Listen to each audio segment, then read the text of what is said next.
In the world tonight, people are so excited. Daddy's coming home soon, hoping to see the moon, hoping to catch a sight. Everyone's so happy. Moon, moon, come out soon. We're off to see the Ramadan moon. Cloud shift, public city, put out your lights. We want to see the Ramadan moon tonight.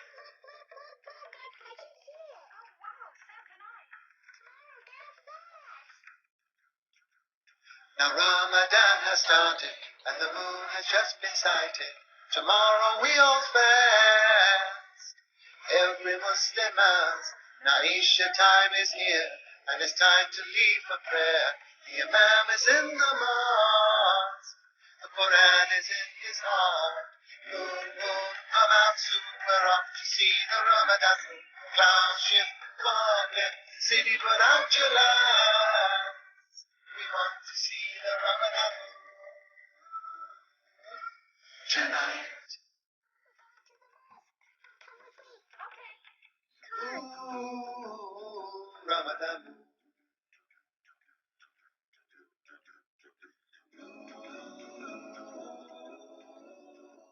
From the early break of dawn, we go the whole day long. Shops are full of days, but still we have to wait till the sun goes down, and it's time to break our siyam. The food is on the plate.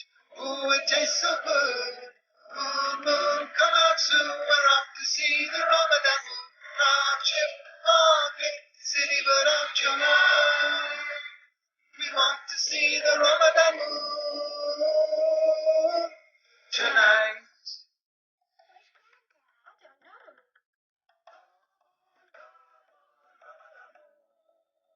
Ramadan moon.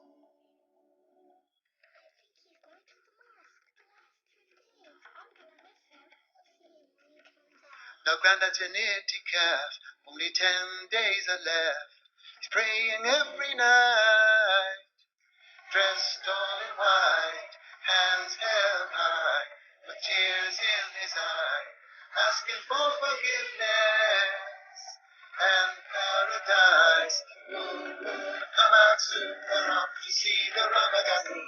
Cloud shift, public city, put out your lights. We want to see the Ramadan moon tonight.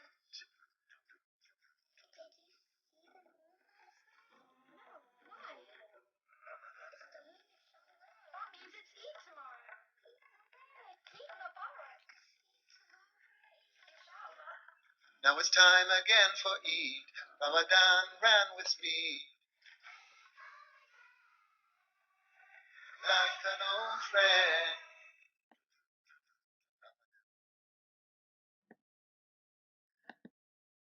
Assalamu alaikum wa rahmatullahi wa barakatuhu, and welcome to the Ramadan Shape Up webinar.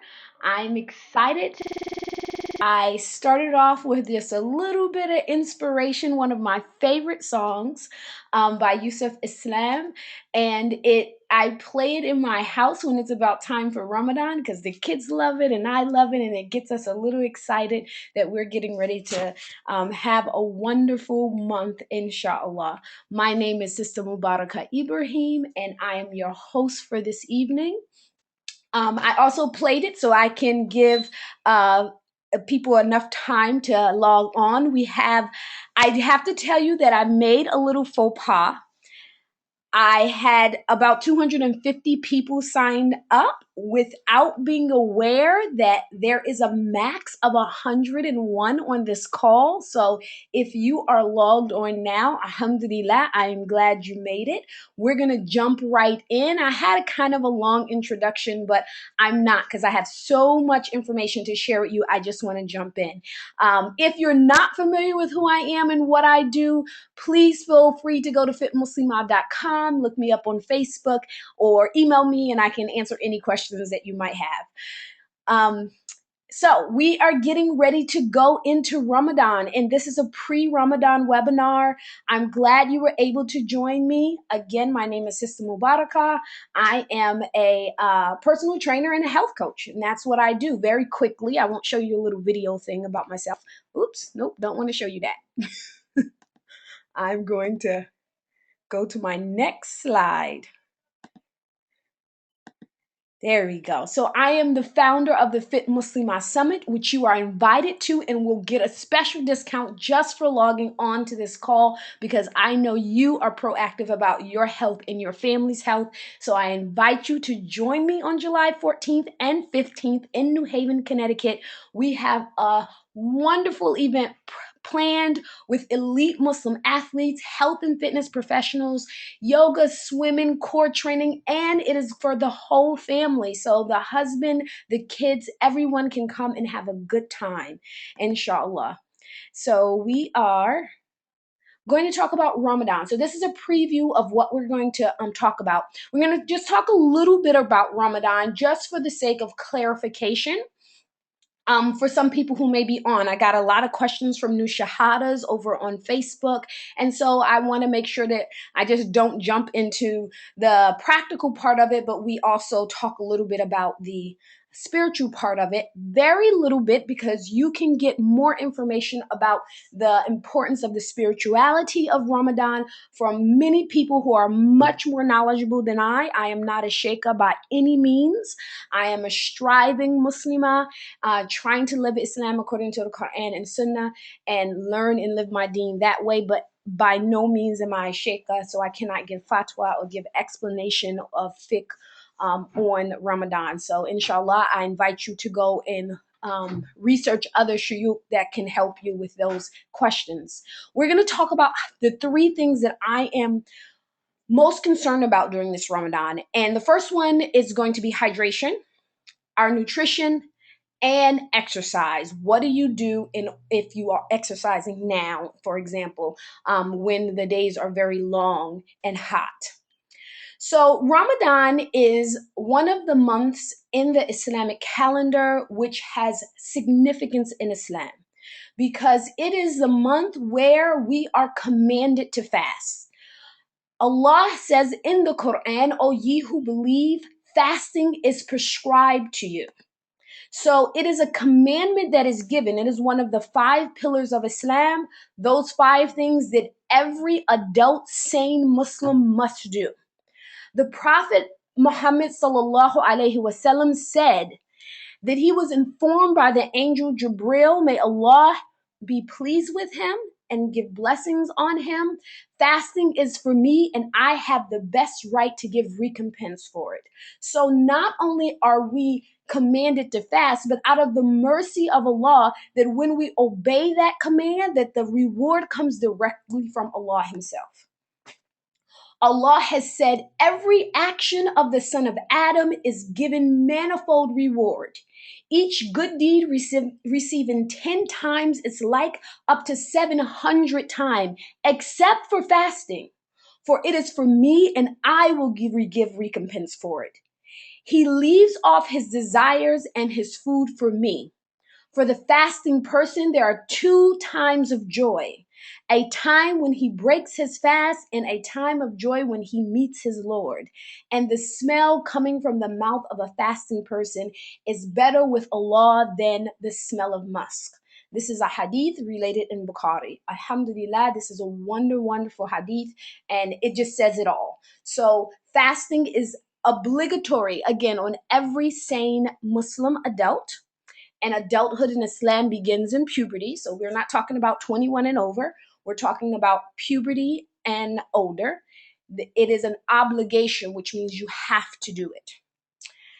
Fasting is defined as abstaining from food, drink, and sexual intercourse from your partner from sunrise until sunset. So this is the definition of the fast for the Muslim, and this is the definition that I will be assuming throughout my presentation that everyone is going by. The first thing, of course, that I am probably most concerned about during this Ramadan is people becoming dehydrated.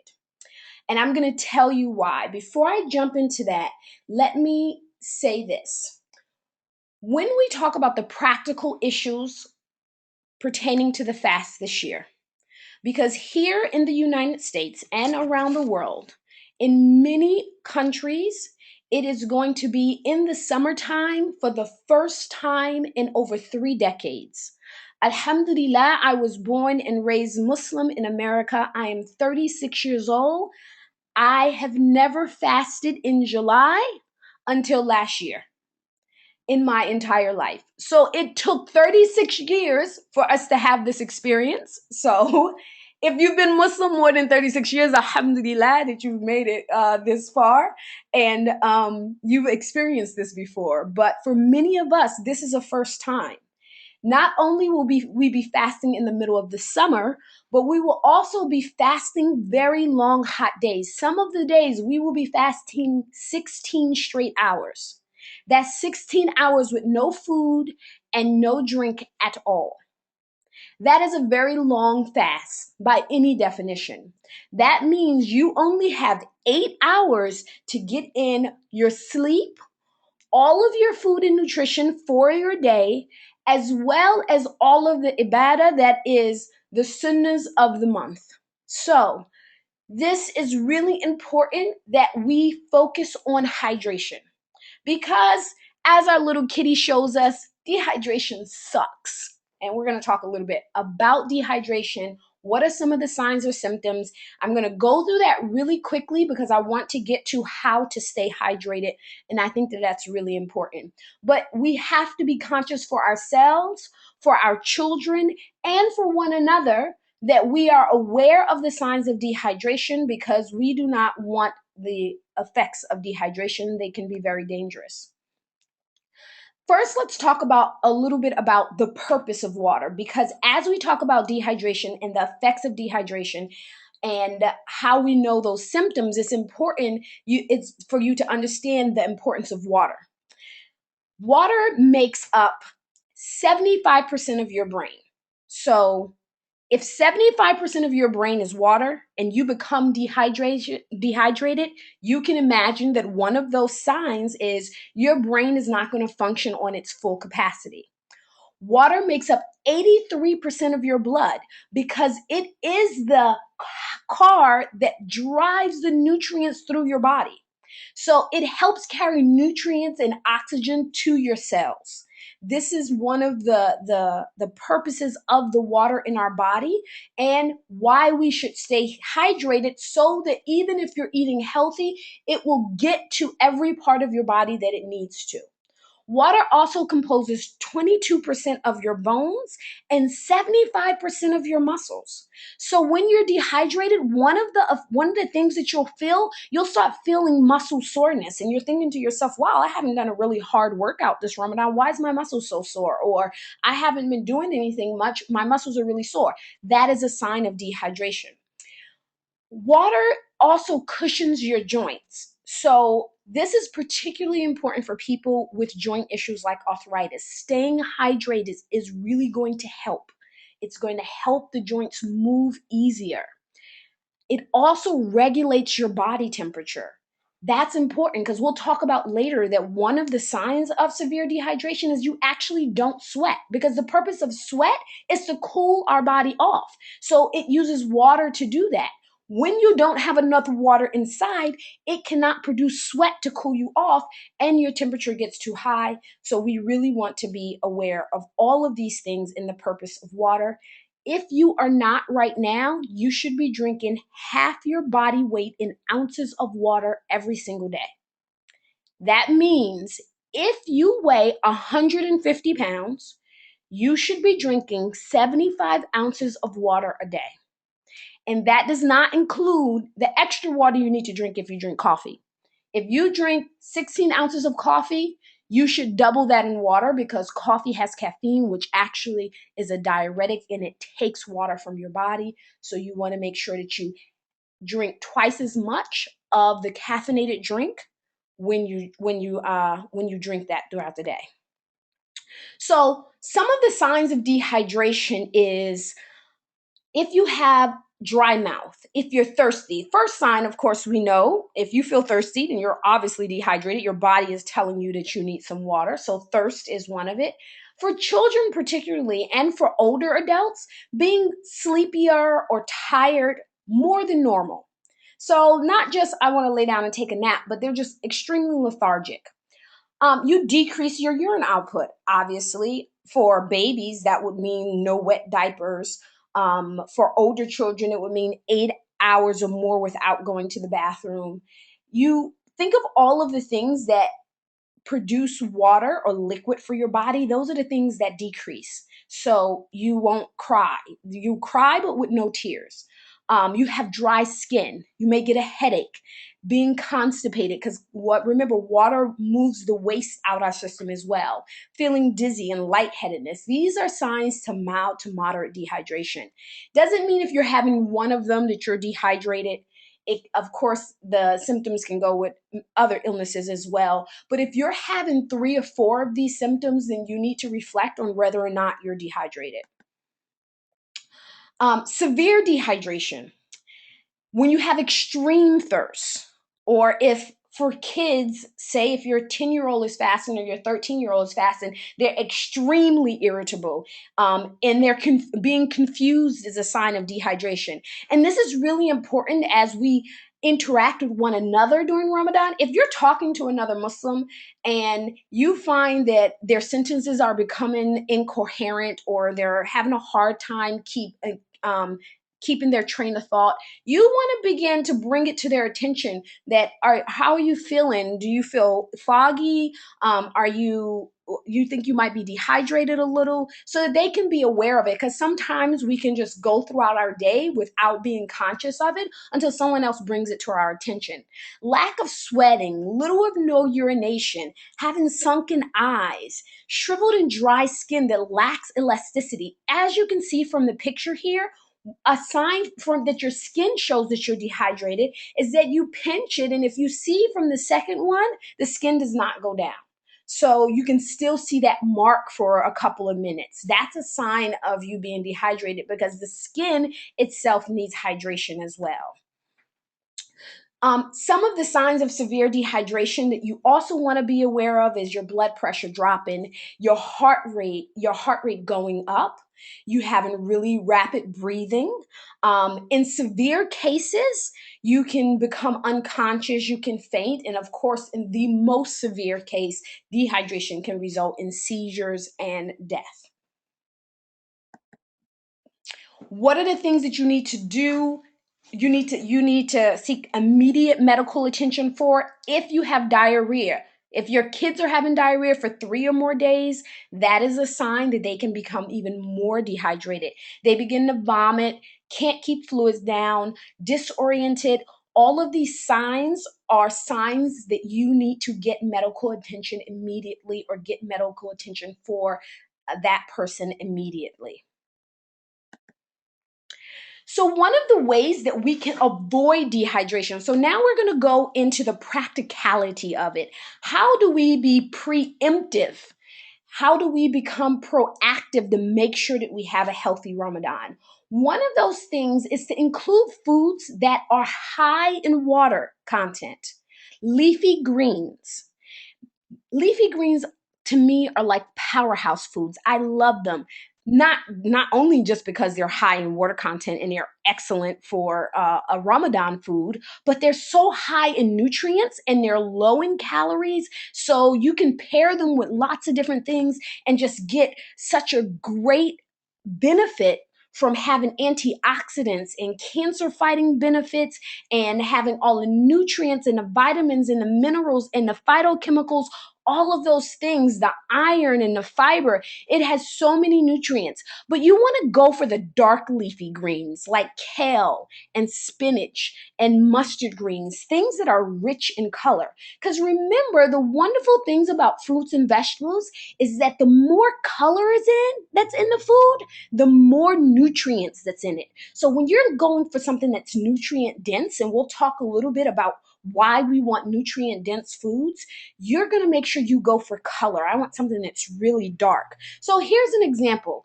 Iceberg lettuce is pretty light in color because it has relatively no nutrients in it. It's lots of water, but it's no nutrients. So you want to stay away from iceberg lettuce. You want to go for spinach and the things that are dark and leafy. And yes, you can make salad with kale. You don't have to just cook it. You can actually make salad with it, and it's delicious. Squash is another one that has lots and lots of water in it.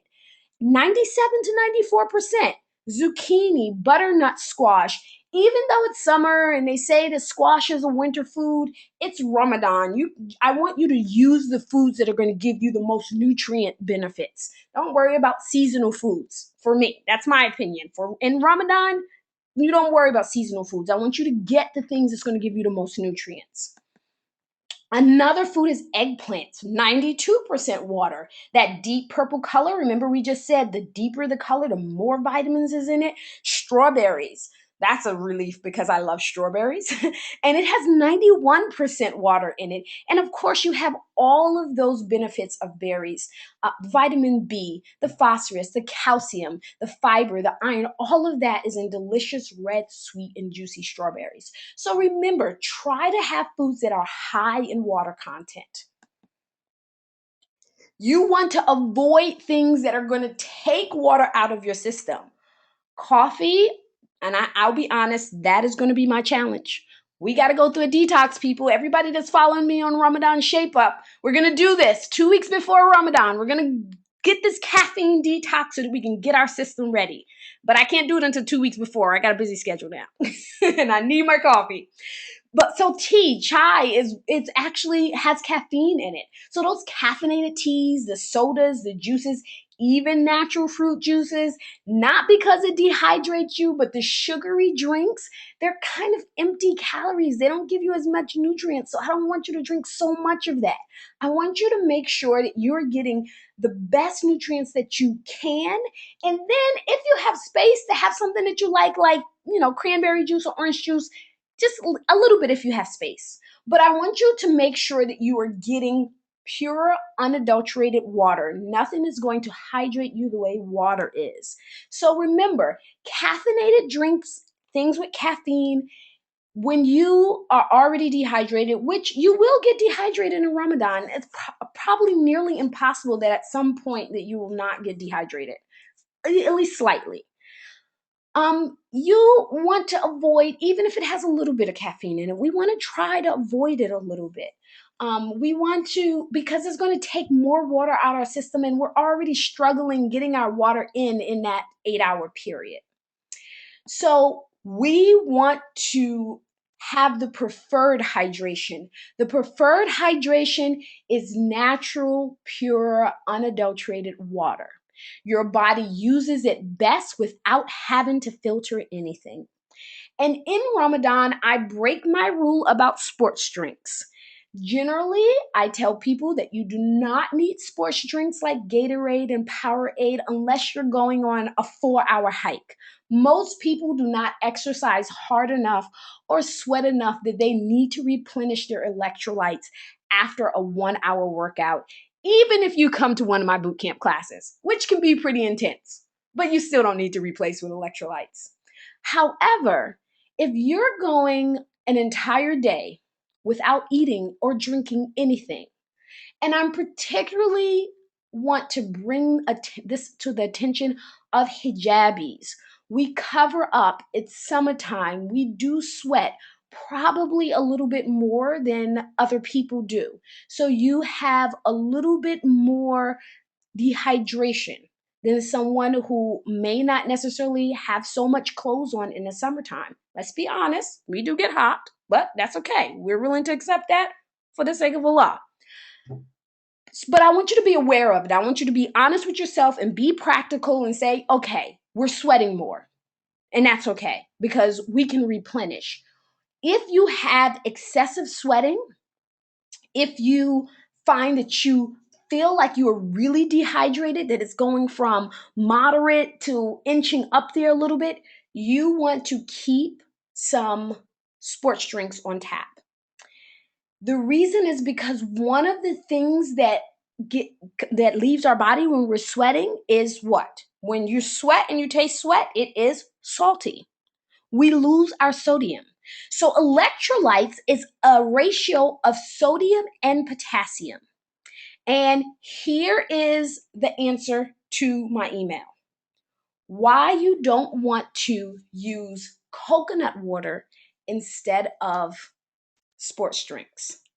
Yes, I know that there's lots of benefits to coconut water. I know. Too many to get in here. But coconut water has a different ratio of potassium and electrolytes. If you take Gatorade versus coconut water far exceeds Gatorade in potassium. And that's great. If you have problems with muscle cramping and you really don't like bananas and you do need to increase your potassium, or your doctor told you for whatever health reason that you should increase the amount of potassium that you're taking in, that's wonderful. Coconut water is a great resource for that. But it only have less than half the sodium as Gatorade. And remember, when we are dehydrated and we are sweating, what do we want to replenish? We want to replenish the sodium, not the potassium. So in particular case, remember I told you in Ramadan, we're breaking a few of my normal rules for the sake of Ramadan. You are going to replenish with some sports drinks if you feel like your thirst is extreme. So if you go from just being a little thirsty to I can't quench my thirst, then that's a sign that you're a little bit more than just slightly dehydrated. You want to drink the sports drink. So just keep a few in the cabinets. I'm not saying drinking them every day.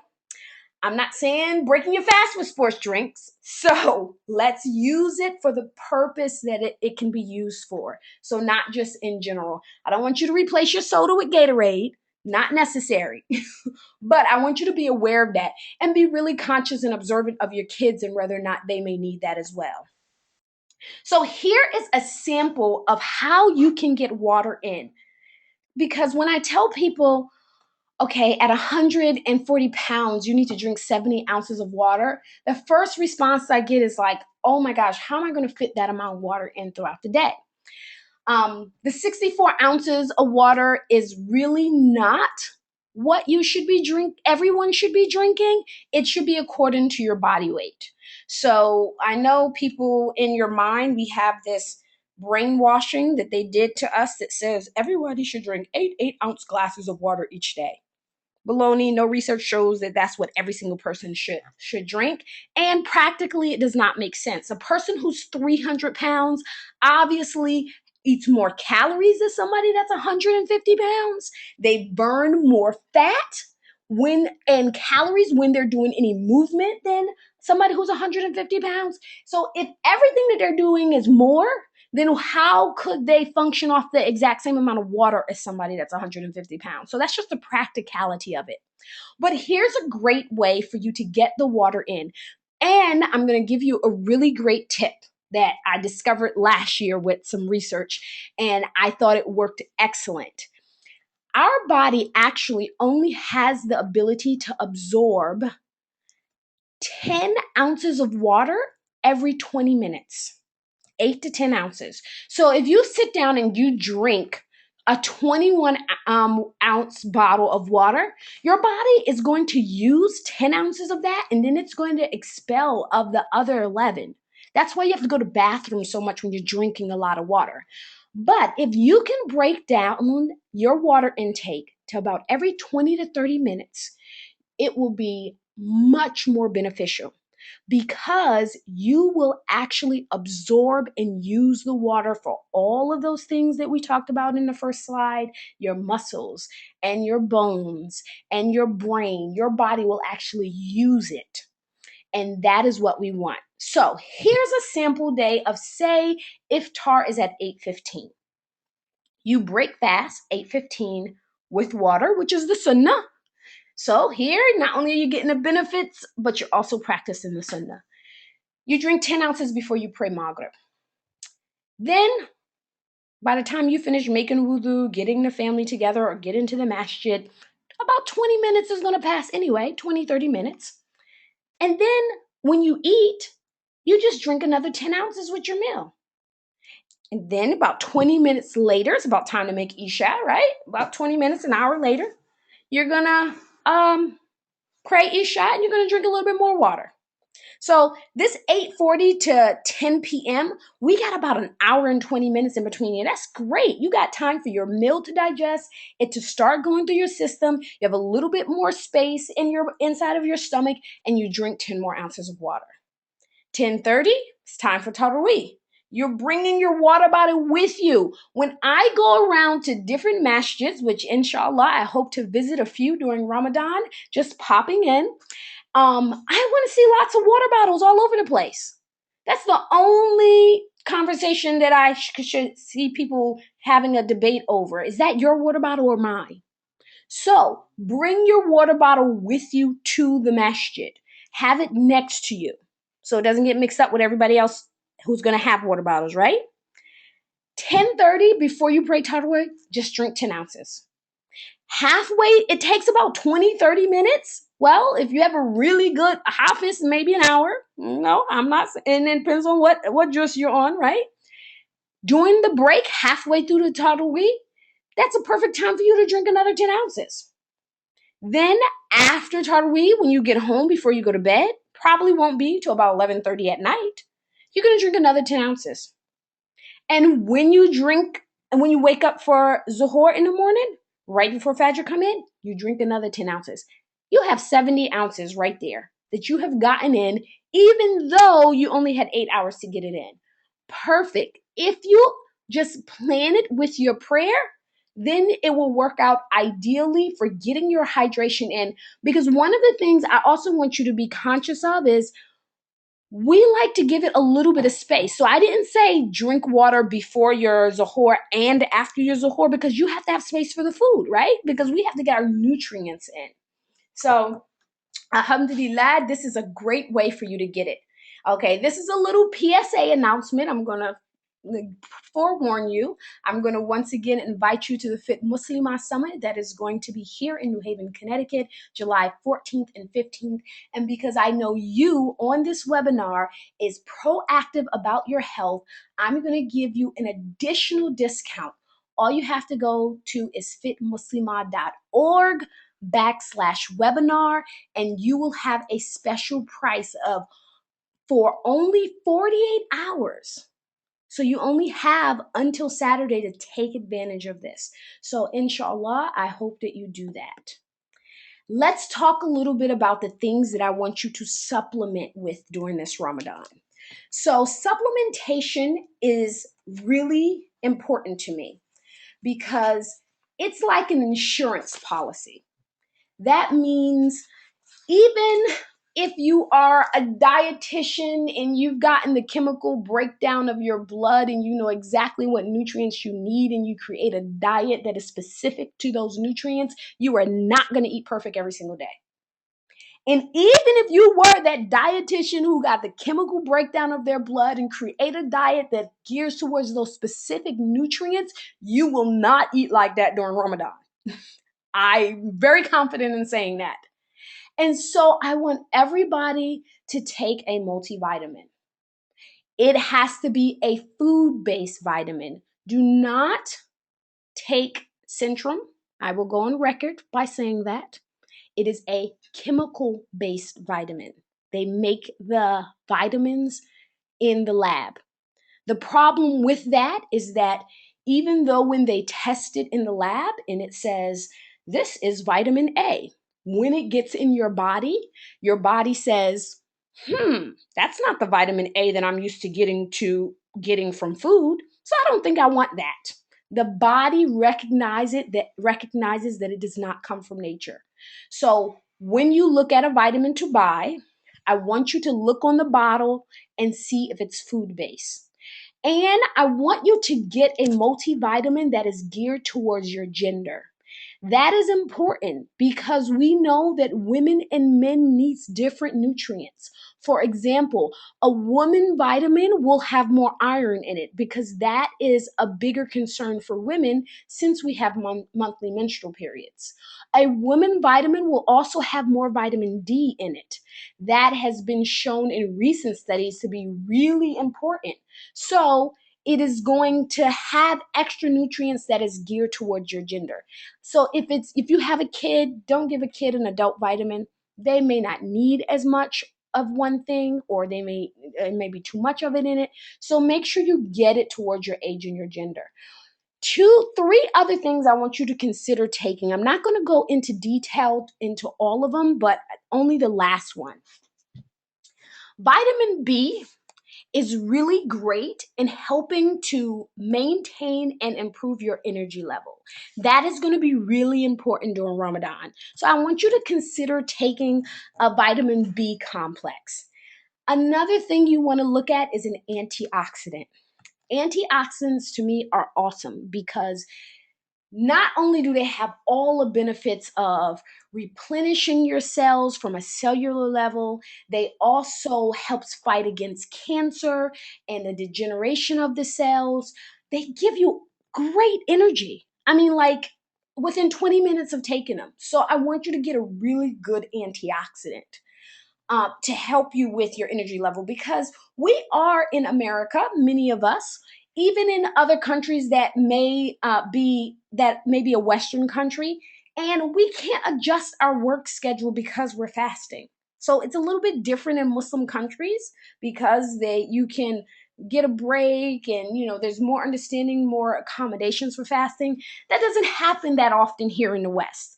And because of that, you want to be able to maintain what you normally do on a daily basis as much as you possibly can. So the last thing that I'm going to mention is about protein. Really important that we take in protein. And I'm going to tell you why. And a particular protein that I am in love with, that I've done research on since last Ramadan, and I think we absolutely have to include it throughout Ramadan, and that is casein protein. So first I'm going to tell you about protein in general. I want you to really make effort to make sure that each one of your meals have protein in it. Protein has lots of benefits for weight loss. It has benefits for muscle building. It has lots and lots of benefits. However, for our purposes right now, the reason why we want protein is for two reasons. One, it's going to keep you full longer. Now, it's going to be impossible for you to go the entire day without feeling hunger at all. However, we can stave off hunger for as long as possible with the types of foods that we're eating. Protein is one of those things. It takes longer for your body to break it down, so your body is going to keep it in your system a little bit longer than other foods. That's number one. Number two, it is going to maintain your muscles. One of the things that we may lose a little bit of during Ramadan when you're not exercising as much or you're not doing as much resistance training is you might have some muscle atrophy. Muscle atrophy is the decrease in the muscle fibers. We want to maintain that as much as possible, especially if you've worked really hard for it. Then you certainly don't want to lose it and have to start from the beginning at the end of Ramadan. So casein protein is great. Let me tell you why. One is a halal protein derived from milk. Casein protein in milk, the amount of protein that's in it, 80% of it is casein, and the other 20% of it comes from whey.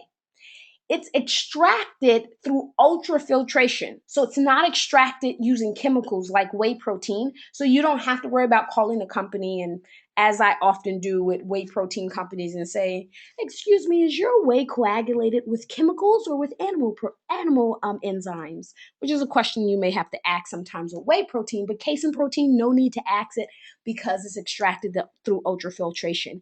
So casein protein comes in a powder. You can buy it from any supplement store, Vitamin Shop, GNC. They probably sell it at places like Whole Foods and natural food stores as well. And you are going to get it in a large container. And it comes as a powder that you scoop out and you make kind of a shake with it. The benefits of casein protein for a fasting person is that the makeup of casein protein is much better than other proteins like whey and soy and other forms of protein. It's easy to get in your system. So even when you're not hungry, you can make it into an 8-ounce shake and still get it in your system. And very easily. It's really good, particularly, and I mean having casein protein in the morning with your zuhur, because if you can have it in the morning with your zuhur, it is going to stay in your system for, listen to this, 3 to 4 hours to digest it. That's a good thing because you are going to be full longer. Whey protein, on the other hand, 20 minutes is through your system. 20 to 40 minutes, you've digested it. But casein protein, 3 to 4 hours. That's a significant difference. Not only that, but studies have shown that when people use casein protein, so for example, there was a study that was done at Boston University, and they found that when the group that used the casein protein, they actually maintained their more muscle during the study. And get this, it is chucked with a great profile of amino acids. And amino acids are, I guess they're best described as the building blocks. Think of they're the Legos that your body is made from.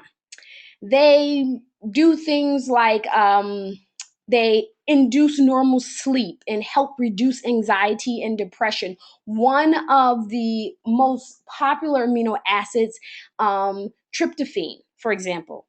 Tryptophan is probably most well known for producing serotonin. I think everybody's heard the name serotonin, which a lot of people say, like during Thanksgiving, that's what you get. You're sleepy afterwards because your serotonin, it induces sleep. So amino acids, it has a great profile for that. So what is the two things that I want you to go out and get and prepared for Ramadan? Casein protein, a multivitamin. At least a multivitamin. In addition, if you can get a good B complex supplement and an antioxidant, all of those things are going to work well for you. And all of these things is to benefit the fasting person. So don't keep to yourself. Share it with your husband. Share it with your kids. You know, we want to keep everybody healthy throughout this Ramadan. Got to take a little break for my PSA again. I'm going to direct you to fitmuslimah.org/webinar for this exclusive 48 hours. I'm not sending out an email about this. This is exclusive for the 100 people that were fortunate enough to get on this call, because we had 250 people to register, but I was not aware that the webinar is going to limit it to 100, and I'm the 101 person. So everybody after that will get this webinar is full uh, notice. This is an exciting event for me because we've invited some of the best Muslim athletes. Hamza Abdullah from the NFL Arizona Cardinals. Ibtihaj Muhammad, who is a medalist in fencing. Kulsum Abdullah, who won 5th place in weightlifting in hijab, okay? We have Dr. Wendy Manchester Ibrahim. We have inspirational speaker and life coach, Fatima Kamisa. We have Sister Yvonne from My Halal Kitchen, who's going to be showing us some wonderful recipes and healthy eating tips. I mean, you have to make this event. We got the biggest Zumba class taught by Muslimahs for Muslimahs that ever happened. So you got to be there. We're going to talk a little bit about exercise in Ramadan. Okay, I'm going to try to make some time for question and answer. I tried to fit it all in. I got 15 minutes. I'm going to try to go through the exercise super quick. Maybe let's take 8 minutes, and then we'll open up for question and answers. So, one of the things I want to remind you about Ramadan and exercise, this is really important for us. Remember, the purpose of Ramadan is for spiritual growth. It is meant for ibadah. It is not a time for you to start a weight loss program. If you lose weight, alhamdulillah, but don't make that your intentions, because you don't want to forfeit the numerous blessings and barakah in this month because your intentions was to not eat because you wanted to lose weight, which doesn't happen anyway. So don't make it your intentions to do that. But if you're already, so this advice is for people who already exercise. And let me say this really quick. Oh gosh, I hope I have enough time. If you are not exercising, start right now. I mean, like when you get off of this webinar, I don't care if you go and you jump rope for 20 minutes, for 5 minutes, start right now. You have to increase your cardiovascular endurance before Ramadan. And this is why it's going to be important. Because when you are fasting and you get dehydrated, one of the things that happens, remember when we talked about the signs of dehydration, your heart rate starts speeding up. When your heart rate speeds up to dangerous levels, that is when you start getting dizzy and you faint and all of that things. If you improve your cardiovascular endurance now, when you have that slight elevation in heart rate during Ramadan, then you're less likely to get to a point where you're going to faint because you have the cardiovascular endurance to give you a little leeway to increase your heart rate. So start doing cardio now. Go to fitmuslimah.org. I have some videos up there for you to do a pre-Ramadan workout right in the privacy of your own home. Get it done 3 days a week. I'm going to be uploading videos about every 7 to 10 days. I want you to make sure you start exercising now. Even if you haven't exercised in 5 years, start now. It's not too late. We have 8 weeks to get to Ramadan. Now, the next 5 minutes is going to be for people who already exercise. If you already exercise, I want you to adjust your fitness goals in Ramadan. These are really long days. They're going to be strenuous for your body. This is not a time for your goal to change your body, to lose weight or to get bigger muscles or to improve your cardiovascular endurance during Ramadan. You should be doing that now. Don't wait until Ramadan to try to set fitness goals. When you get to Ramadan, your goal needs to be to maintain where you are so that you don't have to start from the beginning when Ramadan is over. Because if you set a goal to improve or to increase, then you're going to put extra strain on your body, and you don't want to compromise your fast for your physical, for what you're trying to achieve physically and fitness wise. So that's really important. Adjust your fitness goals. Number 2, reduce the intensity of your exercise. I'm not saying don't exercise. You should certainly try to minimally walk during Ramadan because you don't want to, again, lose everything. And we want to maintain that cardiovascular endurance. All I'm saying is that if you run 10 miles a day during Ramadan, you might want to cut it back to 5 or maybe even 3. Reduce the intensity of your exercise. If you're bench pressing 110 pounds, during Ramadan, if you have energy to do the bench press, you might want to decrease it to 75. Don't compromise your fast for your fitness. That is my point. As much as I love fitness, I love Islam more. This is an obligation that Allah has given us. Don't compromise your fasting for your fitness. Number 3, you may not have time to do your entire fitness routine. You may be used to doing an hour of cardio and 30 minutes of resistance training. You're only going to have about 8 hours of being able to really get in a good workout where you can eat and drink while you're working out, which is what I suggest is that you do it during your non-fasting hours. So I want you to consider doing a circuit training. Again, go to fitmuslimah.org. I have some routines on there. You can go to my YouTube page, which is YouTube/Balance Fitness, one word. There are several workouts inside of my list of videos. I will be uploading more every 8 to 10 days. So I want you to make sure that you are familiar with circuit training and that you incorporate it into your program. Number 4, be consistent. Remember, consistency is the most important thing in achieving and maintaining any fitness level. So do something, even if you normally run 5 miles, but you don't have the energy, walk 1 mile, do something. You want to stay in the habit of movement. Number 5, work out when it works. So if you feel like you have the most energy right before Zuhur, there's nothing wrong with getting up at 3 o'clock in the morning and doing a quick 30-minute routine. Do something in your house. Again, go to the routines I have on a website, and you can do one of those right inside of your living room.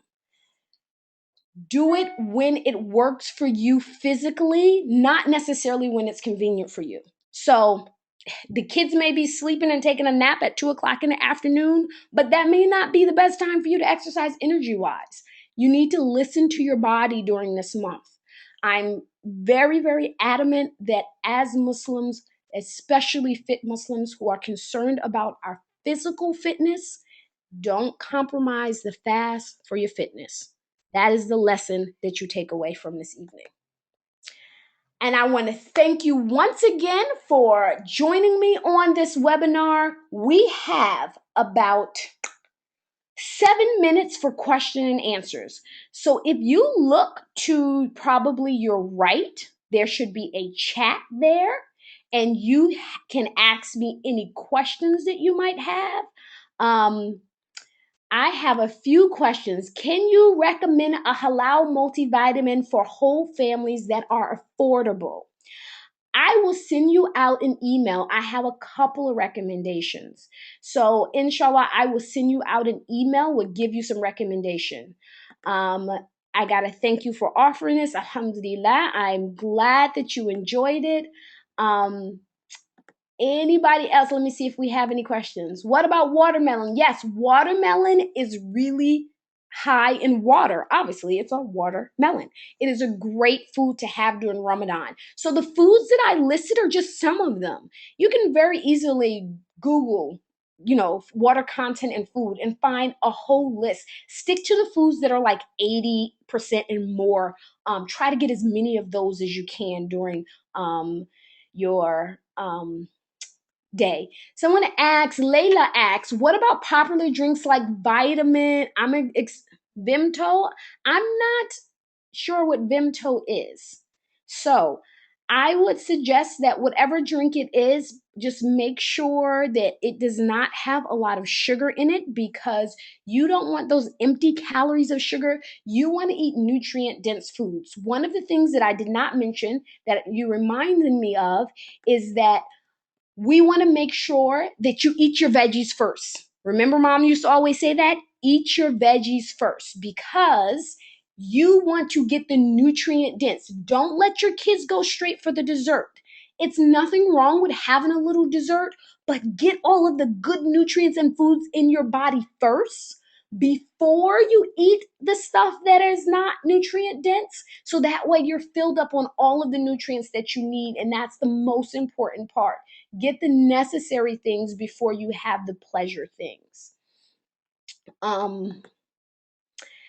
Is there anything wrong with decaffeinated coffee? For our purposes of avoiding caffeine, I would say no, there's nothing wrong, because it doesn't have caffeine and it's not going to. Are babies welcome to the summit? Yes, they are. We will actually have babysitting. There's a program for kids 7 and under, and there's babysitting for kids under 7. Absolutely no excuses to come. I will email out the information about the hotels and things like that in the area, or you can go on the website on fitmuslimah.org, and you can search in the registration in the hotels, and it will bring it up.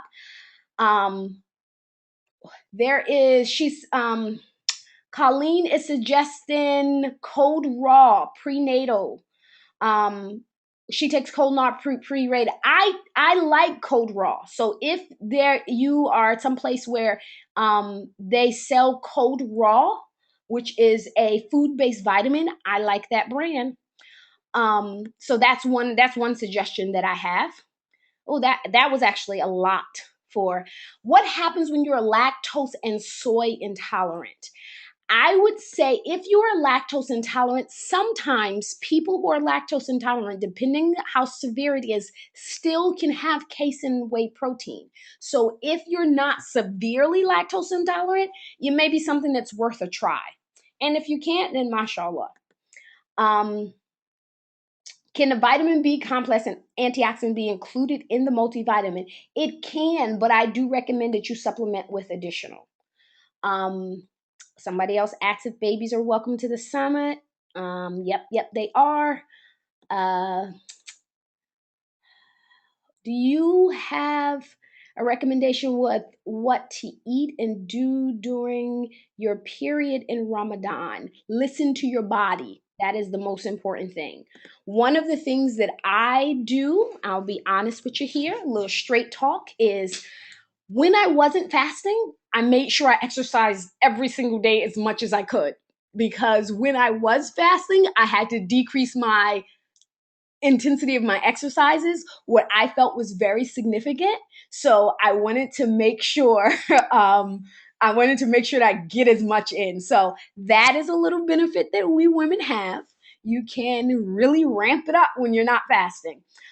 Um, I wanted to know what was your take on dieting. Do not diet during Ramadan. Ramadan is not the time for dietary changes. I wrote an entire article on that last year. I will send that out again. So I have a few emails, inshallah, to send out. Um, can you send examples of antioxidants? I'll try to remember to send that in the email as well. Um, Shall I be able to eat what I want and stop when I'm full? I really hate diets. It is not a diet. It is about including the nutrient rich things that you can. So don't think of this as a Ramadan diet. We're about getting in the nutrients so that we can have a healthy Ramadan, so we can be full of energy. Remember, that energy is not just going to get you through your day, but it's going to keep you up at night to allow you to enjoy the Taraweeh prayer, to enjoy the Qiyamul Layl, for you to benefit from as much of Ramadan as you can. So this is another reason why we really want to start now and get in these habits of these things. So don't wait to Ramadan to incorporate these things. Michelle asks, what is the best breakfast? The best thing to have for Zuhur? One, you're going to have your casein protein shake. That is going to be important. That's going to be a part of your family Zuhur in the morning. Okay. The other thing is you want to make sure that you are going to have a complete breakfast. That means it should have a fruit or vegetable. It should have a protein and it should have a carbohydrate. Now, if you want to have oatmeal, use the casein as your protein, add some strawberries in that oatmeal, that's an excellent breakfast choice. You got your fruit, you have your protein, you have your carbohydrates. So make sure you're having complete meals. What advice do you have for someone already trying to lose weight before Ramadan? Unfortunately, I can't answer that question. I don't have time to answer that right now. I can't answer weight loss questions. I would say certainly follow us on Fit Muslimah fan page on Facebook. I post stuff on there on a daily motivation, advice, all of those things. Regarding drinking water, is it better to drink before, during, or after a meal? I heard that drinking during eating is not good for some reason. There are many different philosophies on this. From my understanding, many of it is philosophies, not necessarily based in science. So, for the purposes of Ramadan, again, remember the rule is get in the necessary things that you need to get in. Don't worry about philosophies and, something that will give you a 10% greater chance or 5% less. I want you to get that water in. I personally recommend getting it in anytime, with your meal, without your meal, before, after, in between, whenever you can get your water in, because it's that important. How much casein protein is recommended? It's going to have a serving size on the side of the bottle. It's normally 1 scooper, and there will be a scooper inside of your protein. We have Sinceria. Small periods of quiet or silence is good too. Yes, small periods of quiet and silence is always good. I'm not sure exactly what that refers to, but inshallah, as you dhikr, as you make salah, you will get much of that. Amna said, if a person is 160 pounds, how much water do we need to drink? And with water-based food subject, the ounces of water in the body. So 160 pounds, you need to drink 80 ounces of water a day. That does not include your water-based food. That is the pure, unadulterated water that you're going to be drinking. Ramadan here is all about indulgence and baklava, sweets. Yes, that is very, very common and very often, but we are starting a Fit Muslimah revolution. We're going to bring healthy stuff to the masjid. We're going to feed our family healthy, and we're going to change that. We're going to go back to the sunnah, because that is not the sunnah. Sweets. We're going to do the best we can for our bodies. This is, again, a very long fast. We are not used to this. So I want you to think health. How is this affecting my body? We know the benefits of the spirit, but we want to make sure that we are really feeding our bodies so that our bodies can support the spiritual aspect of the fast. I have lots and lots of other questions, but I don't think I'm going to get to it because I'm already 3 minutes over. So I will be here all night if I answered everything. Should we limit beef, lamb, and other meats? You should always eat in moderation. We still want to try to eat clean, eat moderate fat, not high fat foods. We really want to still think of healthy eating during this entire time. You should do a Fit Muslimah Summit in San Diego. That would be awesome. Email me so that we can come to San Diego. I would love to come there. I love California. Every time I come once a year for a fitness conference there every March. I was in Orange County in March, and I love the weather. And every time I'm there, I feel like, oh, I belong here. I should be here. But I'm in Connecticut for right now, and I don't think my kids would like it if I up and move to California. But I would love to come visit. Someone else asked what was the best breakfast. Can we have a copy of the presentation? I think I can do that. I will send out the PDF of this. I will send out the PDF of the PowerPoint, because this is a PowerPoint. And inshallah, I'll send it to everybody because I know some people wasn't able to get on the call.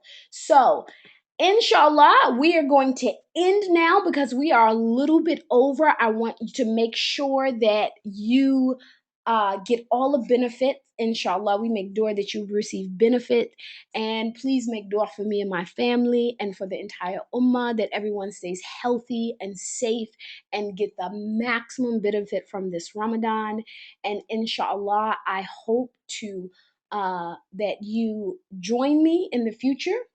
You can find me online at fitmuslimah.org, on my fan page on Facebook, Fit Muslimah on Facebook, or you can email me at info@fitmuslimah.com or .org. Either one will work.